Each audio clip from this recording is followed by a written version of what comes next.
Hey, what's up guys? Today I want to give you my take on Warhammer 40,000 Battle Sister on the Oculus Quest 2 and if it's worth it. Every couple months I would watch the trailers for this and I finally caved in and gave it a go during a sale, and I have to say, the trailer had the right pieces to pull you in. Reloading different weapons, shooting them, and surviving what seemed like overwhelming forces. I wanted to experience that. I'm not going to spoil too much as I'll reveal about a quarter of the game but no story. Alright, well I'm Andrew and let's jump into this. Here's some quick lore before jumping into the game. So you play as Ophelia, a veteran of the battle-hardened group known as the Sisters of Battle. This all-woman group received very strong religious education from when they were young to regard their emperor as their spiritual father. In the sisterhood, they received combat and spiritual training. Their devotion and discipline is so renowned that they do not require surgery enhancements as the Space Marines did. As Ophelia, you're not some new recruit but a warrior with 10 years of experience on a mission to help purify humankind, as you already have the ability to use spiritual powers to push enemies and objects.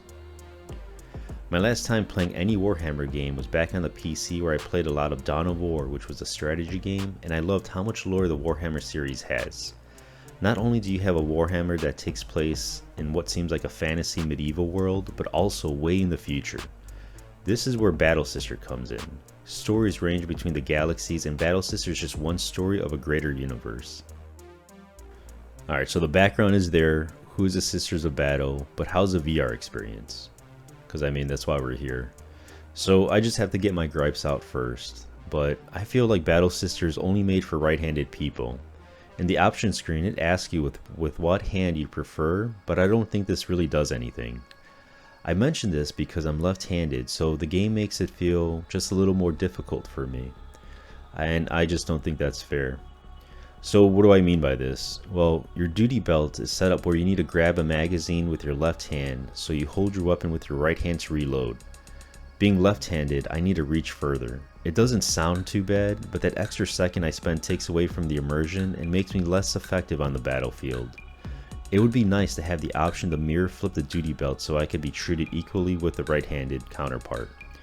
But I get it, left-handed people only make about 10% of the population, so it's not worth adding that option in the game. You can't play sitting down, so a casual game after work when you're tired is out of the question. This is another option I think would have been nice, the ability to stand and crouch at the press of a button.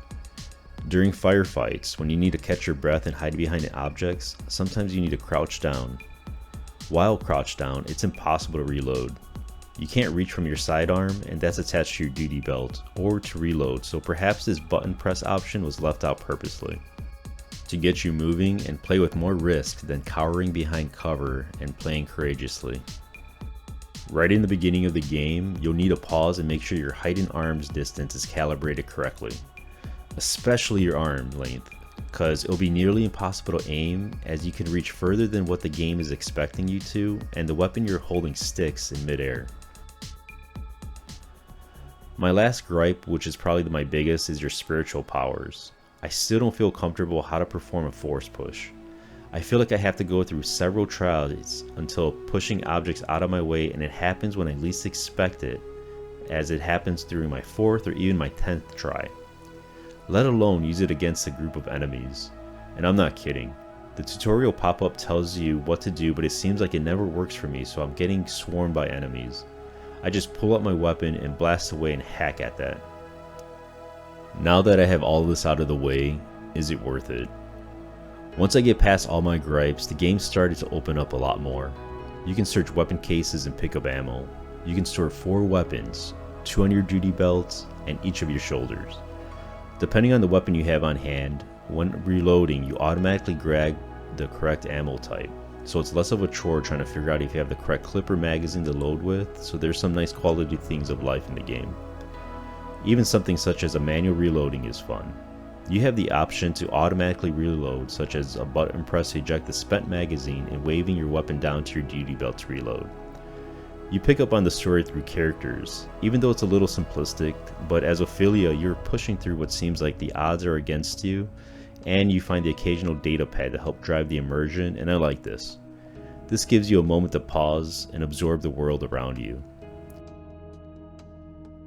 Headshots are instant kills for lesser enemies, and melee combat is nice too.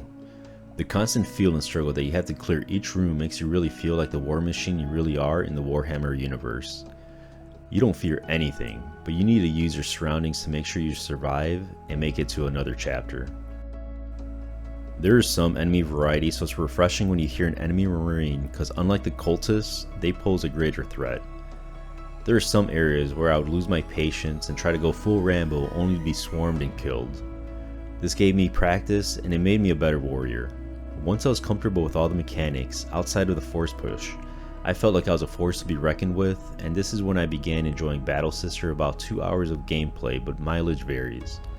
If I only played within the first 2 hours altogether, I would have not recommended this title at all, as it was a bit of a learning curve, but once I got a good handle, I started to enjoy the game and began seeing the game for what it was. If you can look past my gripes, I would totally recommend this game, not only for the Warhammer fan, but as a casual player as well. Alright guys, I really appreciate the time that you take to view my content, and I hope to catch you at the next video.